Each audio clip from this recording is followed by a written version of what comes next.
उप मुख्यमंत्री और गृह मंत्री विजय शर्मा की इनकी बस्तर में नक्सली मामला में कांग्रेस ला राजनीति नहीं करना चाहिए, बल्कि सरकार के साथ सहयोग करे से ही ये समस्या का समाधान हो पाएगी। प्रदेश के उप मुख्यमंत्री और गृह मंत्री विजय शर्मा विधानसभा सत्र की कार्रवाई के बाद सदन के बाहर पत्रकार मंच से चर्चा करत की इनकी नक्सल के मामला में विपक्ष डाले जो भी आरोप लगाए जाते फर्जी मुठभेड़ या आदिवासी मन की हत्या के मामले में वो पूरी तरह से निराधार है। खबर की जौन भी रिपोर्ट पिछला 1.5 साल में दर्ज करेगी है वो पिछला कांग्रेस सरकार के कार्यकाल में ही है। ये कहना कि यदि हत्या हो गई तो निर्दोष है, ऐसे राजनीतिक ढंग से बयान देकर के ये समस्या गंभीरता से कम न करी जाए। एक आंकड़ा बताया गया भैया। पीडिया के मामले में कहा तो मैंने कहा 2021 और 22 में आपकी सरकारें थी, जब उन सारे लोगों पर जो मरे हैं नक्सली उन पर आपने FIR किया था, आप अपनी सरकार में किए थे भाई, हमने थोड़ा किया था। अभी मर गए तो वो बेगुनाह हो गए, ऐसे नहीं होता है।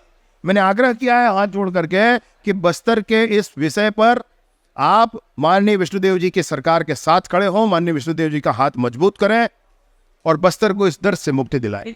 उनका अपना मांग है, परंतु यह है कि CBI एक ऐसी संस्था है जिसके माध्यम से जांच हो सकती है अच्छी, तो वो किया जा रहा है। सरकार विष्णुदेव जी की सरकार उसका पूरा उपयोग कर रही है। वहीं प्रदेश में कुछ विशेष मामले में CBI के जांच की कार्रवाई के बारे में सवाल करेगी तो विजय शर्मा के कहना रही से कि CBI अलग अलग मामले में जांच करे थे, जमा की PSC घोटाला के मामला है, एक कवर्धा में हत्याकांड के मामला है और कोयला घोटाला के मामला है। ये मामला में CBI अपनी रिपोर्ट जब राज्य सरकार ने जमा कर दी ही ओकर आधार में कार्रवाई करे जाही। ब्यूरो रिपोर्ट उदलंघा न्यूज।